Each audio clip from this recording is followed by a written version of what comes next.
Clara thought the hardest part of her night would be balancing a tray of champagne while wearing 4-inch heels. She was wrong. With a resignation letter hidden in her apron, she planned to slip away from the city's most dangerous underground club, vanishing before anyone noticed. But she made one fatal mistake. She underestimated exactly how much the boss, Adrian Sterling, saw. When she tried to leave his office, the heavy oak door didn't just close, it locked. The room went silent, and Adrian whispered a single sentence that froze the blood in her veins. She wasn't just a waitress to him, she was the target he'd been waiting for. And outside that door, a past she thought she had buried was waiting with a loaded gun. The air inside the velvet room always smelled of expensive cigars, old leather, and fear. It was a subtle cocktail, one that Clara had learned to navigate over the last 6 months. She adjusted the black satin of her uniform, forcing a smile as she wove through the crowded VIP section. To the patrons, senators, oil tycoons, and men whose wealth came from darker sources, Clara was invisible. She was just a pair of hands delivering 50-year-old scotch and crystal tumblers. That was exactly how she liked it. Invisibility was the only armor she had. But tonight, the armor felt thin. Her heart hammered against her ribs, a frantic rhythm that hadn't slowed since she clocked in at 7 p.m. In her pocket, folded into a tight square, was a letter. It was 2 sentences long. I resign. Effective immediately. Keep the final check. She didn't need the money anymore. She needed to run. Just 20 minutes ago, while clearing a table near the back exit, she had seen him. A man with a jagged scar running from his ear to his jawline. He was laughing with a group of Russians. But Clara knew that face. She had seen it in a grainy police file 3 years ago in Chicago, right before she changed her name, dyed her blonde hair chestnut brown, and fled across the country. The Scar. That's what the news had called him. The cleaner for the Midwest syndicates. If he was here, in New York, sitting in Adrian Sterling's club, it meant one of 2 things. It was a coincidence, or he had found her. Clara wasn't willing to bet her life on a coincidence. More ice, sweetheart, a heavy-set man grunted, snapping his fingers near her face. Clara nodded, her movements mechanical. Right away, sir. She moved toward the bar, her eyes darting to the private staircase that led to the mezzanine. That was where the office was. That was where Adrian Sterling sat, watching his kingdom like a hawk perched on a cliff. Adrian. Just thinking his name made her stomach twist, though not entirely from fear. He was a man carved from ice and granite, tall, with dark hair that fell slightly over eyes the color of storm clouds. He spoke rarely, but when he did, the entire club seemed to lean in to listen. He terrified everyone. The staff walked on eggshells around him. The patrons respected him with a reverence reserved for kings or killers. Clara had tried to avoid him. She kept her head down, did her work, and never made eye contact. But lately she had felt a weight on her, a gaze burning into the back of her neck. Every time she looked up, Adrian was there, on the balcony at the bar, watching her. Tonight, she couldn't worry about his gaze. She had to give the resignation to the floor manager, grab her coat, and disappear. But the floor manager, a weaselly man named Greg, was missing. Damn it, Clara thought, dumping ice into a bucket. I can't wait. She looked at the staircase again. If she left without resigning properly, Adrian would send people to find her. He was possessive of his staff. He demanded loyalty. If she just ghosted, it would draw attention.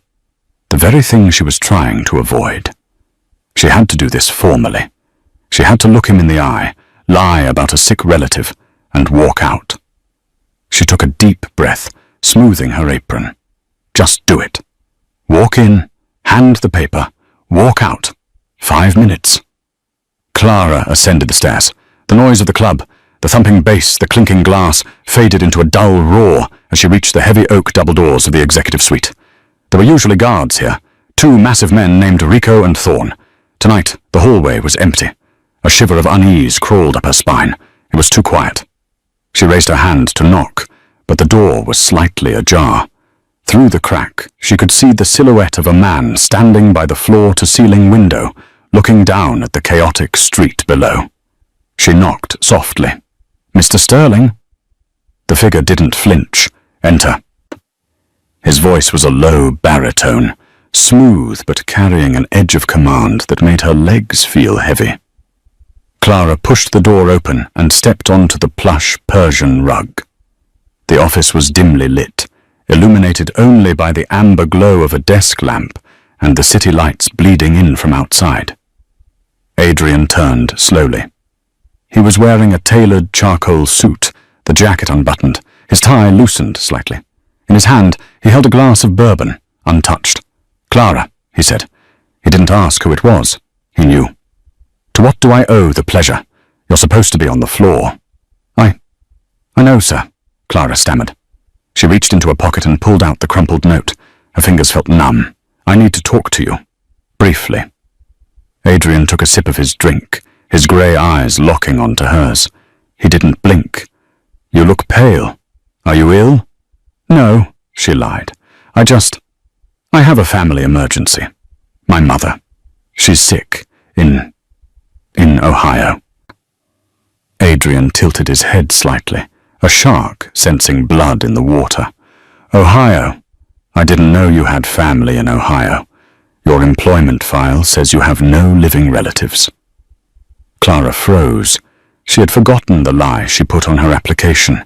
"It's a distant aunt. She raised me." "Look, Mr. Sterling, I have to go. Tonight. Right now." She stepped forward and placed the note on his mahogany desk. It looked pathetic there, a scrap of paper against the expanse of his power.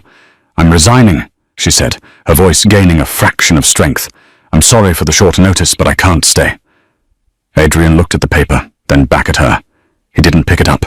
He didn't look angry. He looked amused? No, not amused. Intense. Predatory. "You can't stay," he repeated, savouring the words. "No, sir. And you think you can just walk out of the velvet room at 11 p.m. on a Friday because you decided it's time to go? I'm a waitress, Mr. Sterling, not a soldier. People quit jobs every day." Adrian set his glass down on the desk with a sharp clink. "People quit jobs, Clara. They don't quit me." He began to walk around the desk. He moved with a lethal grace, like a panther circling a trapped deer. Clara instinctively took a step back, her hand reaching for the doorknob behind her.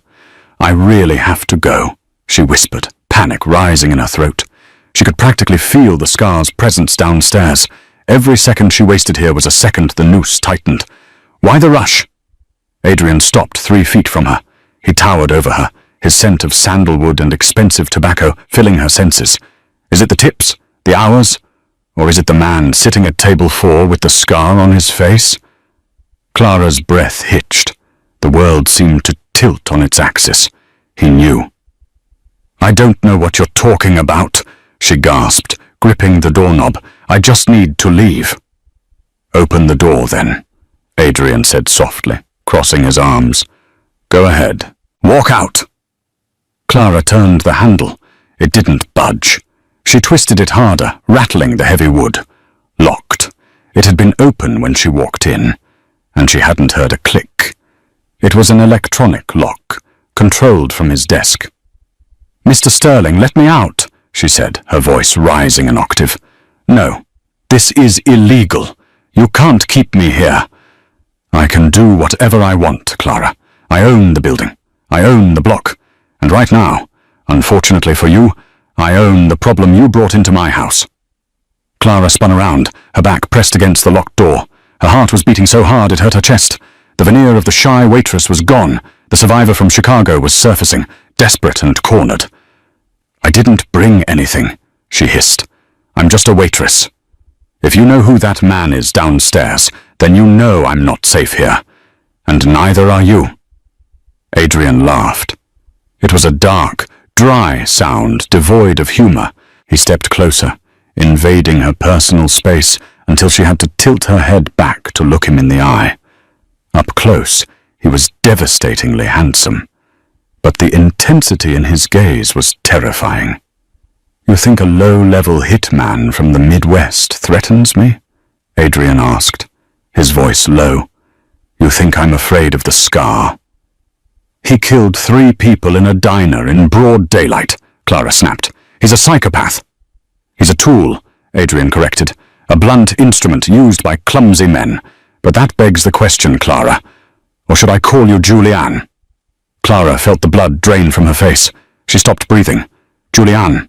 That was her real name, the name of the daughter of the district attorney who had tried to take down the Chicago mob 3 years ago.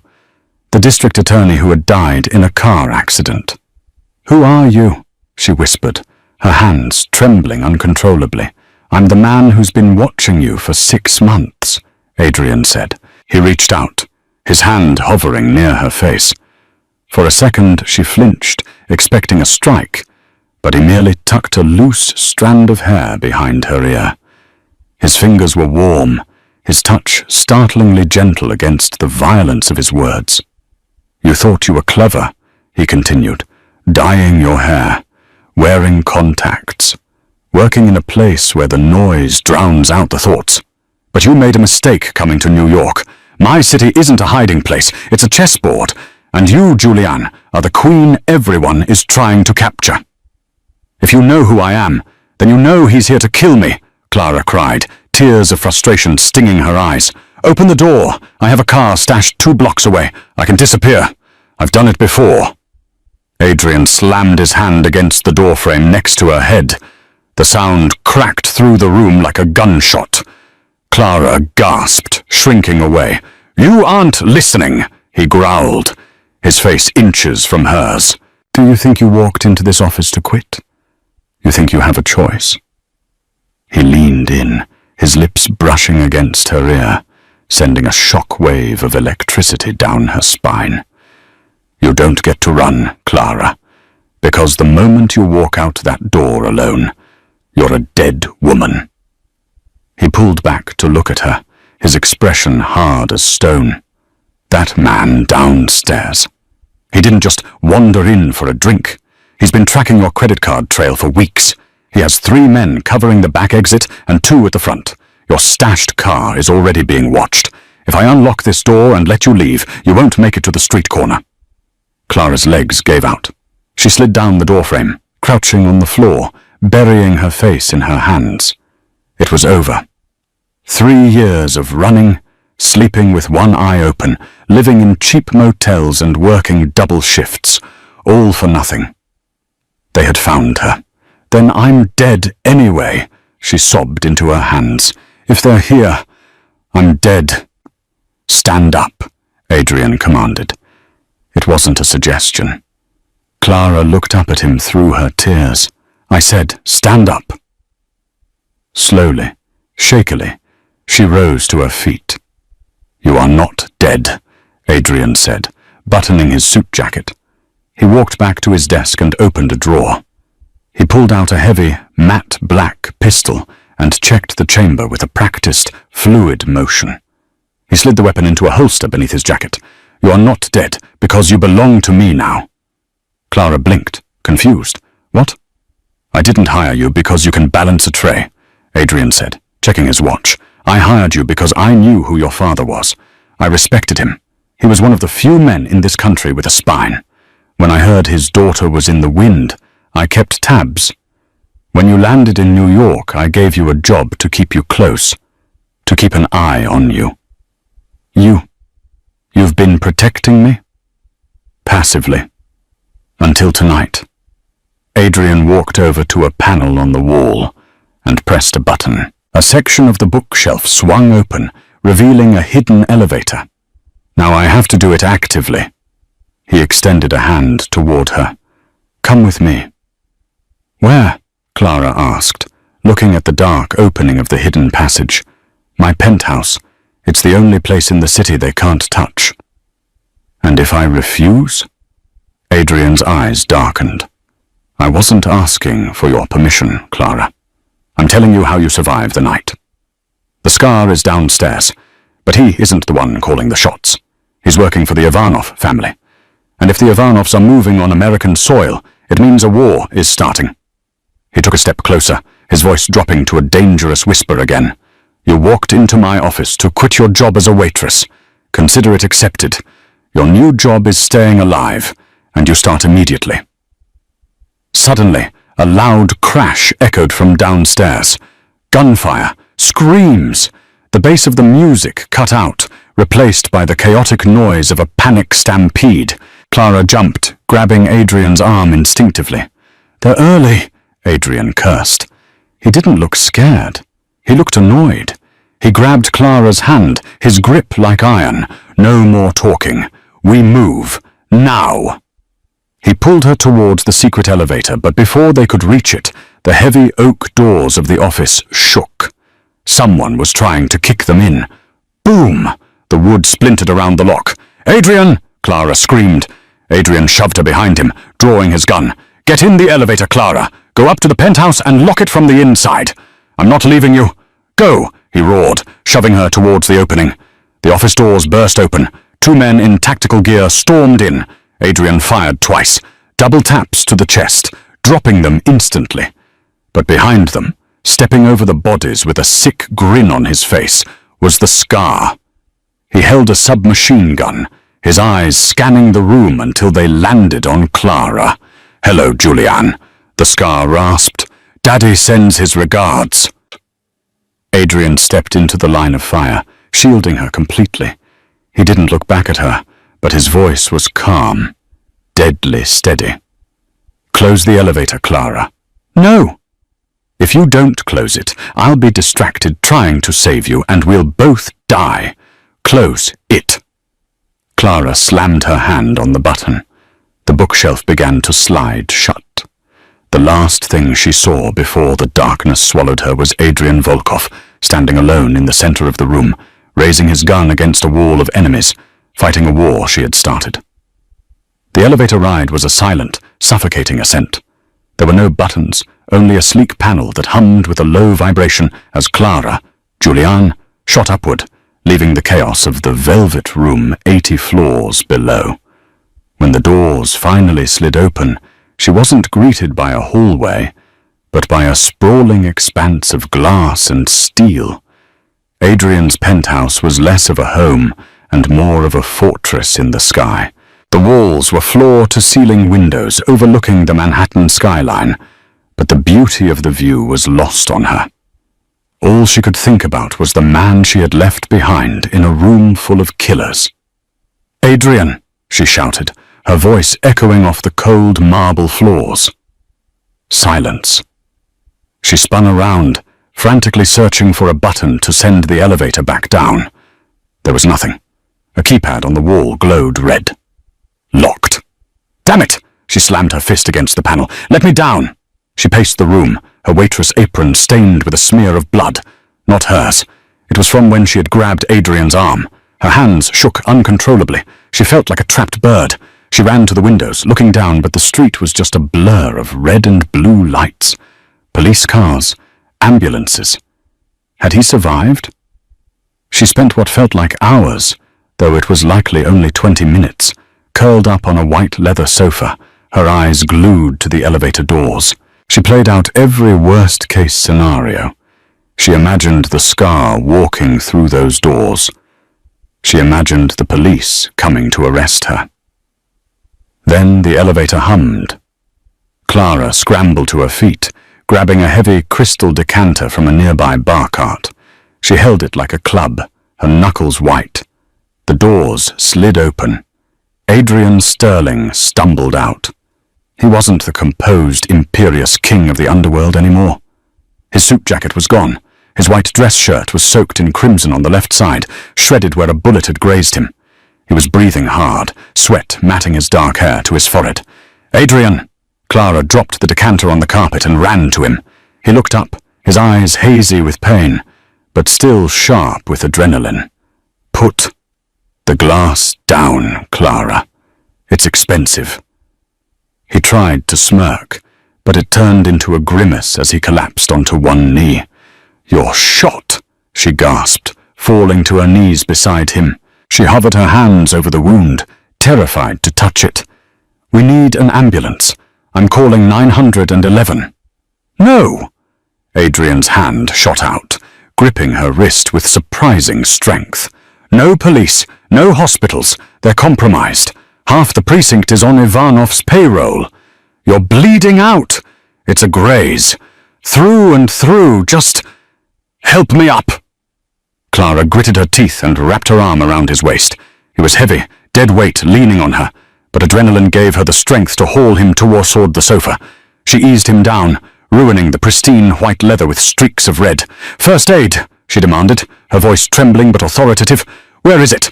"Master bathroom, under the sink. The black kit." Clara ran. She found the kit. It wasn't a standard pharmacy box. It was a military-grade trauma pack. She rushed back, ripping open packages of gauze and antiseptic. "This is going to hurt," she warned, soaking a pad in alcohol. Adrian leaned his head back, staring at the ceiling. "Do it!" She pressed the pad to his shoulder.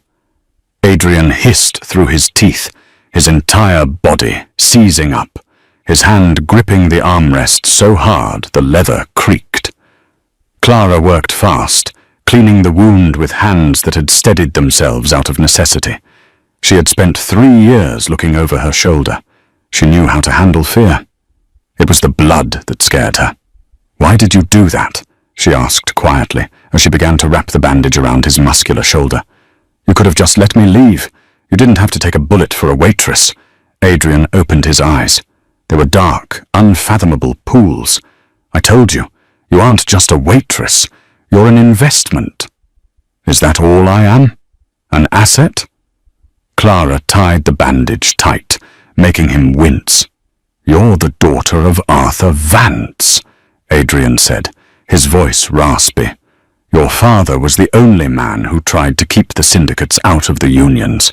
He saved my life once, 10 years ago. Before I was this," he gestured to the luxury around him. "He didn't know who I would become, but I owed him a debt. When he died, that debt passed to you." Clara sat back on her heels, her hands bloody.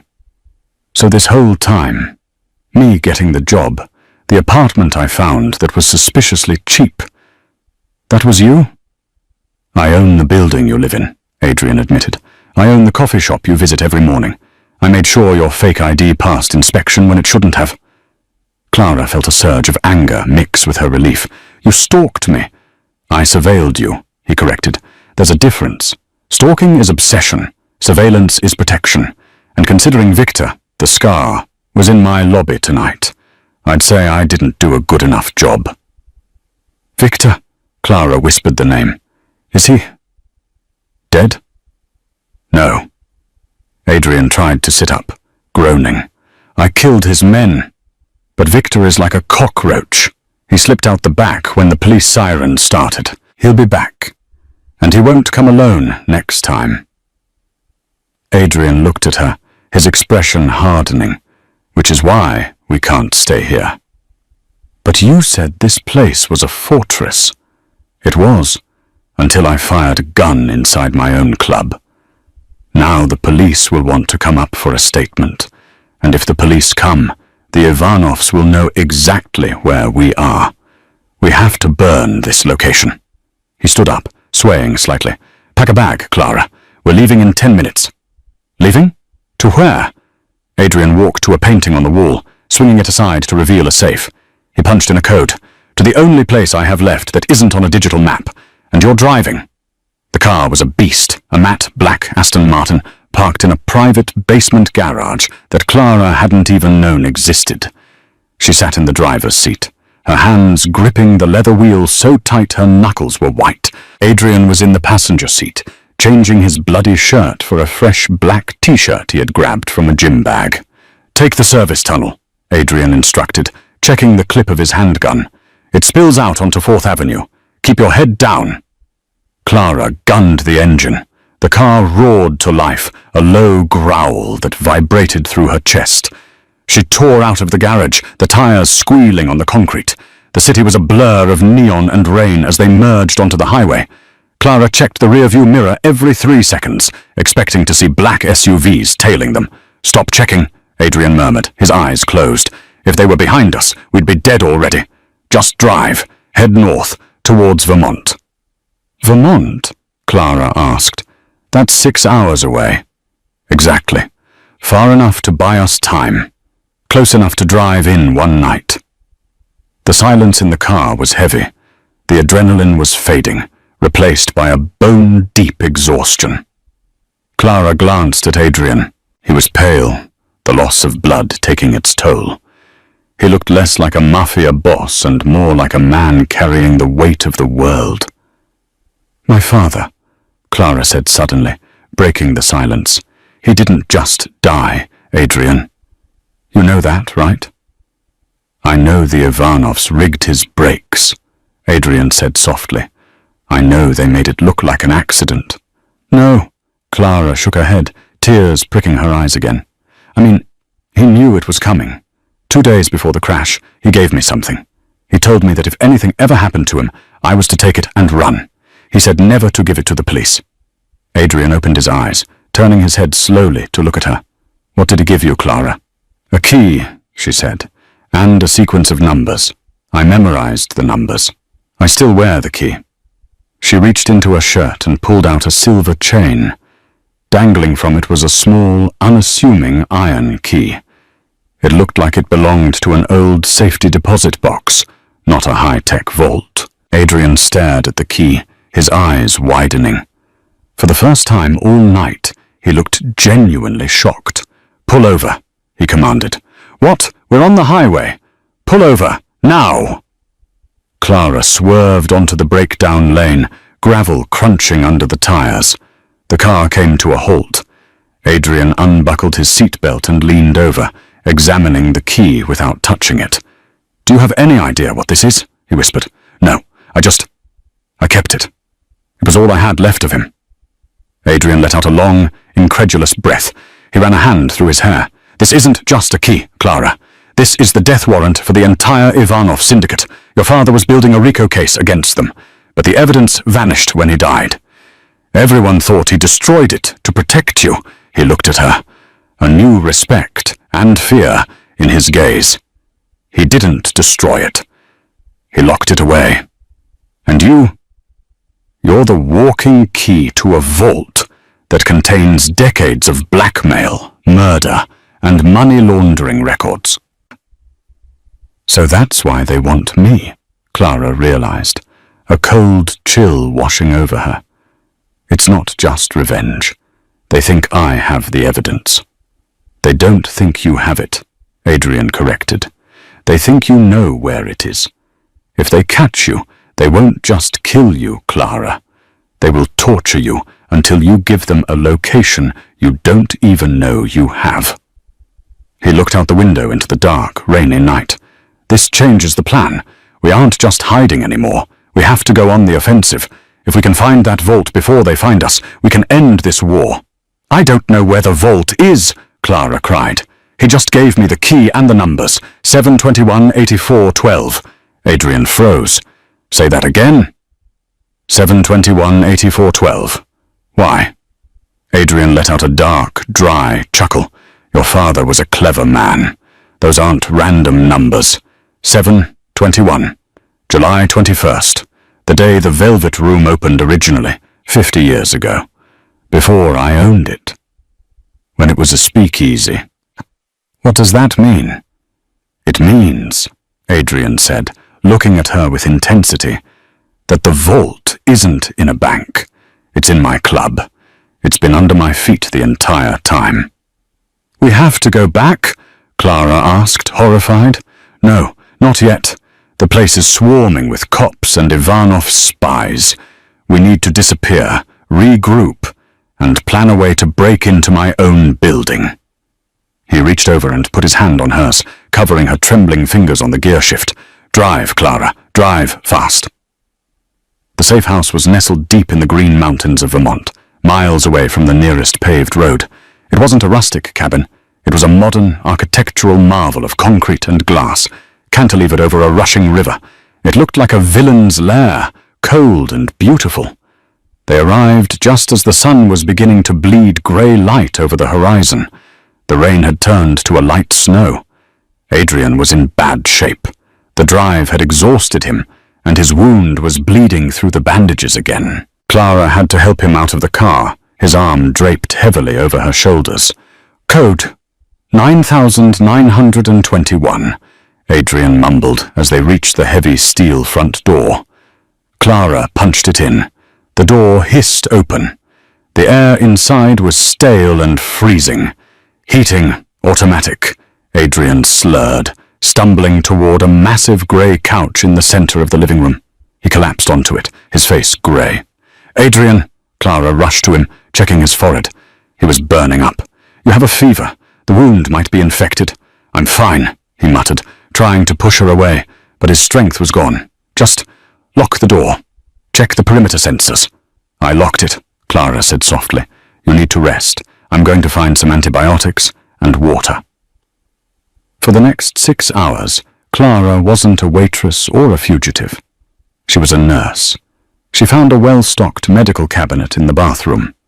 She forced Adrian to take antibiotics and painkillers, stripped off his bloody shirt, and cleaned the wound again. When he finally fell into a restless sleep, Clara wandered the house. It was devoid of personality. No pictures, no books, just expensive furniture and silence. It made her sad. It was the house of a man who expected to leave nothing behind. She found a kitchen stocked with canned goods and dry pasta. She made a simple soup, the smell of broth filling the sterile space. When she returned to the living room, Adrian was awake. He was sitting up, staring out the floor-to-ceiling window at the snowy forest. He had a gun resting on his lap. "You should be sleeping," Clara said, setting the bowl of soup on the coffee table. "I don't sleep well," he replied, his voice clearer but still rough. He looked at her, his eyes tracking her movement. "You have good hands. Steady." "I had to learn," Clara said, sitting on the opposite end of the couch. "When you live out of a suitcase, you learn to fix things yourself." "Tell me about it," Adrian said. "The last 3 years." "Why?" "Because I know everything about Julianne Vance, the lawyer's daughter. I know nothing about Clara, the waitress." So she told him. She told him about the nights spent sleeping in her car in Iowa, about the diner jobs in Nebraska, where she was fired for refusing to flirt with the owner, about the constant gnawing fear that every person who looked at her too long was an assassin. Adrian listened, eating the soup slowly. When she finished, the room fell silent again, but the tension had shifted. It wasn't the fearful tension of the office. It was something else, a shared understanding between the two people who had been hunted. "You're stronger than your father," Adrian said quietly. "He was a good man, but he believed in the law. You believe in survival." He reached out, his hand brushing against her cheek. Clara leaned into the touch instinctively. It was the first time in 3 years she had allowed herself to feel safe. "We're going to fix this," Adrian promised. "I'm going to get that evidence, and I'm going to bury Victor and the Ivanovs so deep the devil won't find them." Clara looked at him, feeling a strange pull in her chest. "And then what? What happens to me?" Adrian's thumb traced her lower lip. "Then you can decide if you still want to resign." The moment was electric. Clara's breath hitched. She leaned in, just an inch. Beep! A sharp, high-pitched electronic chirp cut through the silence. Adrian pulled back instantly, his eyes snapping to a panel on the wall. The digital display, which had been green, was now flashing a slow, rhythmic yellow. "What is that?" Clara asked, fear returning instantly. "Perimeter breach," Adrian said, his voice ice-cold. He grabbed the gun from his lap and stood up, ignoring the pain in his shoulder. "Someone just crossed the outer sensor line, 2 miles out." "How?" Clara stood up, backing away. "Nobody followed us. I checked." "They didn't follow the car," Adrian said, moving to the window and scanning the tree line. "They tracked a signal. "I don't have a phone. I threw it away." Adrian turned to her, his eyes scanning her up and down. "The key," he said. "Give me the key." Clara fumbled for the chain around her neck and handed it to him. Adrian held the iron key up to the light. He grabbed a heavier metal candlestick from the table and smashed the handle of the key. It cracked open. Inside the hollow iron stem was a tiny, microscopic chip. "A passive RFID," Adrian cursed, throwing the pieces onto the floor. "Your father didn't just hide the evidence. He made sure that if you ever moved the key, someone would know." "Who?" "The police," Adrian said. "But like I said, the police are compromised." Crack. The glass window next to Adrian's head shattered. Adrian tackled Clara onto the couch as a hail of bullets tore through the living room, shredding the expensive furniture and the silence of the woods. "Get down!" Adrian roared, returning fire blindly through the broken window. "They're here!" The beautiful glass house had become a cage of shrapnel. Bullets shredded the pristine walls, turning the view of the tranquil forest into a kaleidoscope of fracturing light and terror. "Stay down!" Adrian roared, firing 3 shots blindly through the window frame. He ducked back as a return volley decimated the couch where Clara had been sitting seconds ago. Clara crawled across the floor, her elbows scraping against the debris. "We can't stay here! They'll flank us!" "The front door is the only exit," Adrian shouted over the deafening noise of automatic gunfire. He was reloading, his movement slightly slower than usual. The fresh bandage on his shoulder was already soaked through with bright red blood. He was running on adrenaline and willpower, but both were finite resources. "No, it's not," Clara yelled. She pointed toward the kitchen island. "The floor, the maintenance hatch for the plumbing. I saw it when I was looking for the pasta." Adrian looked at her, then at the kitchen. "That drops into the crawl space under the cantilever. It's a 20-foot drop to the riverbank. Better than a bullet to the head." Another window shattered, this one in the kitchen. A canister clattered onto the floor, spinning and hissing. "Gas!" Adrian barked. He didn't hesitate. He grabbed Clara's hand and lunged towards the kitchen. "Go, now!" He kicked the rug aside, revealing the outline of the hatch. He yanked the handle up. Below them was darkness and the roar of the river. "Jump!"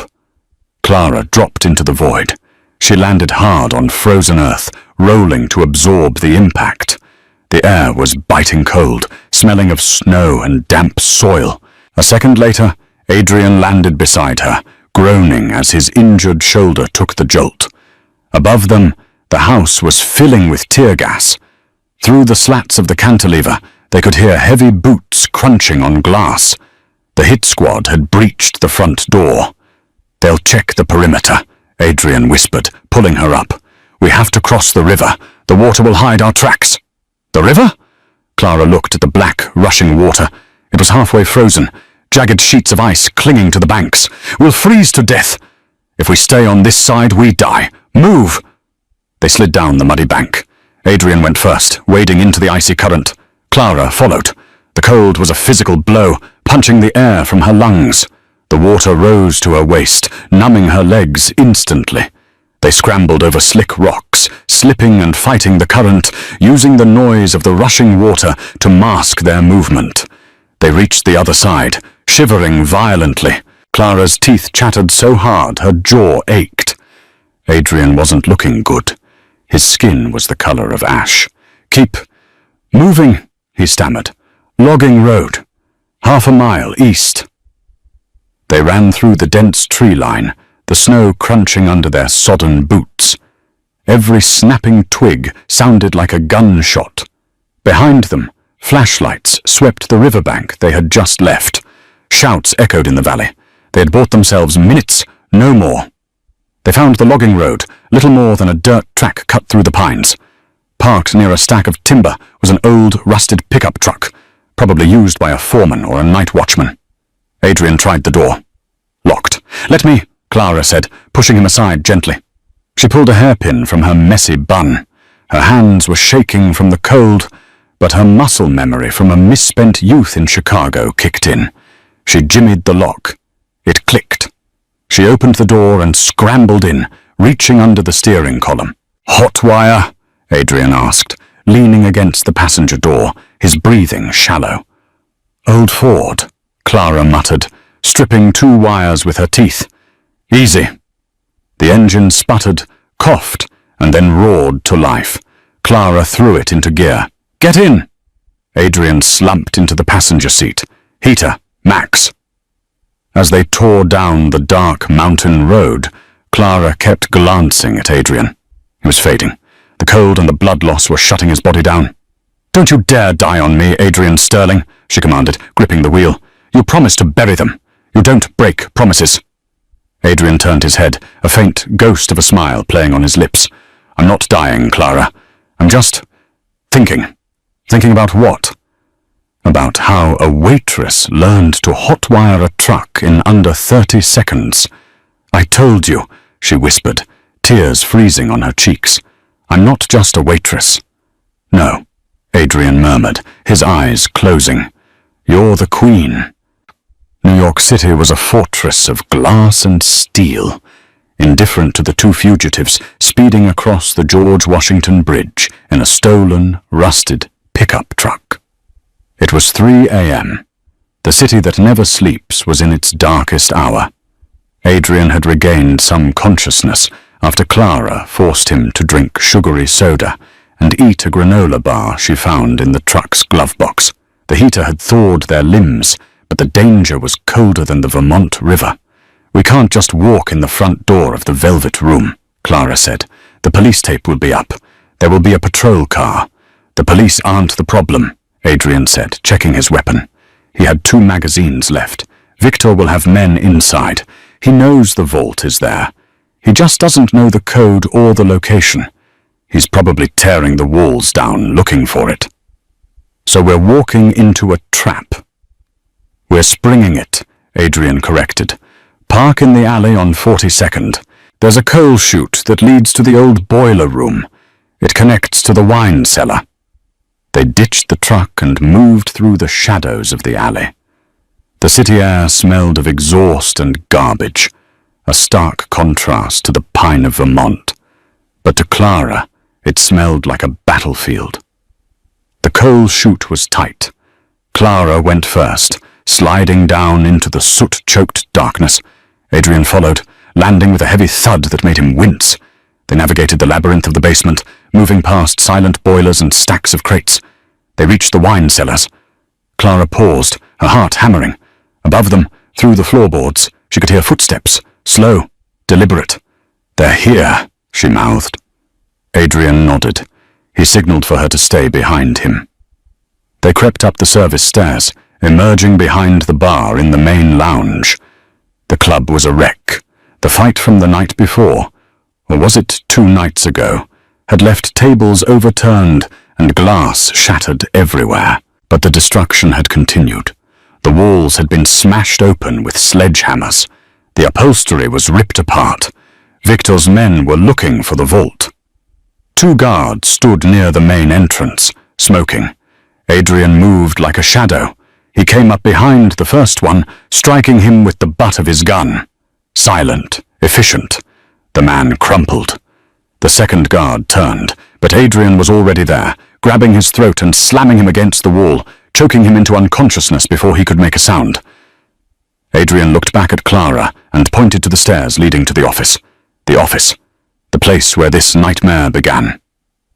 They moved up the stairs, avoiding the creaky steps Clara knew by heart from carrying heavy trays. The office doors were already broken, hanging off their hinges. Inside, the room was demolished. The bookshelves were torn down. The desk was overturned. Standing in the center of the ruin was Victor, the scar. He was shouting at a subordinate who was drilling into the wall safe. "It's not in the wall, you idiot!" Victor screamed, backhanding the man. "The tracker died in Vermont, but they came back here. Why? Because the leverage is here." "Maybe they aren't coming back," the subordinate whimpered. "He'll come," Victor growled. "Sterling is arrogant. And the girl is stupid." "The girl," a voice said from the doorway, "is holding a gun." Victor spun around. Clara stood in the doorway, holding the pistol she had taken from the unconscious guard downstairs. Her hands were shaking, but the barrel was pointed straight at Victor's chest.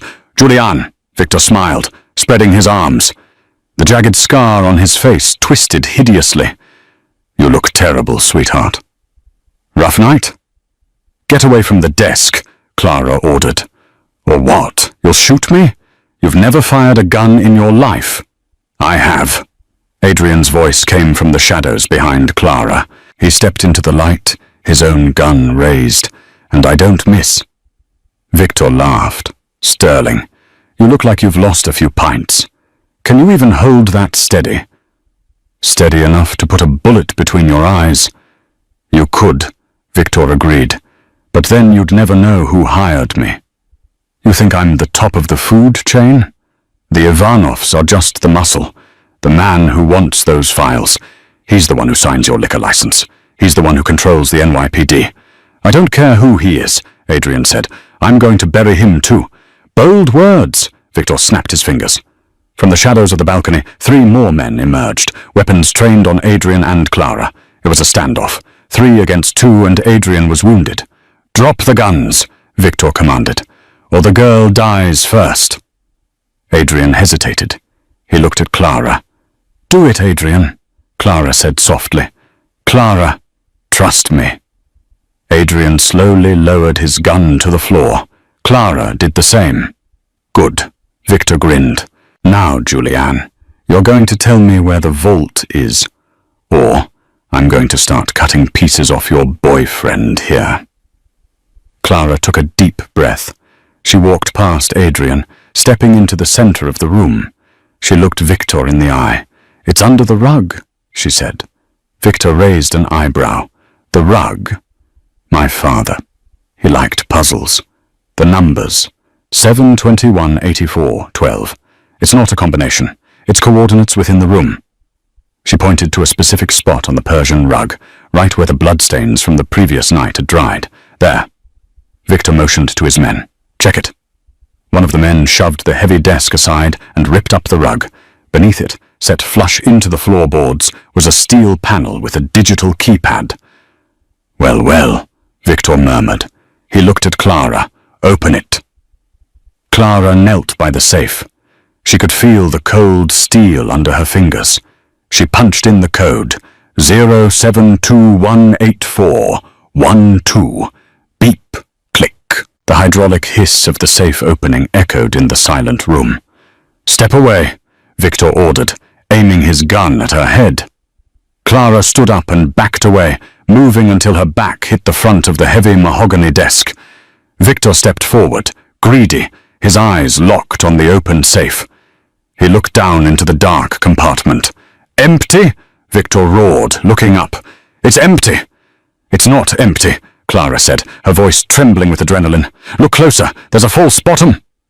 Victor leaned in further, squinting. That was the moment. Clara reached behind her blindly.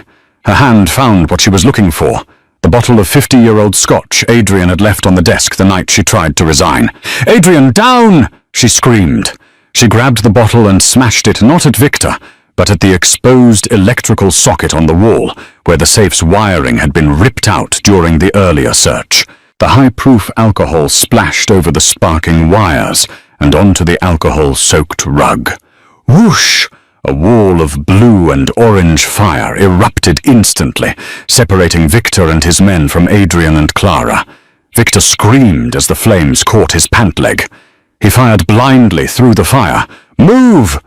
Adrian grabbed Clara, tackling her behind the overturned heavy oak desk just as bullets chewed up the wood. "You lit my office on fire!" Adrian yelled, though he was grinning like a maniac. "I created a distraction!" Clara yelled back. Through the flames, they could see the shadows of the men retreating. The fire sprinkler system kicked in, a deluge of water raining down, turning the room into a misty, chaotic hellscape. Victor stumbled through the steam, his clothes singed, his face a mask of rage. He didn't care about the fire. He wanted blood. He lunged over the desk, tackling Adrian. The gun skittered away across the wet floor. Adrian and Victor grappled in the water and ash. Adrian was weaker, his wound reopening. Victor landed a heavy punch to Adrian's jaw, then another.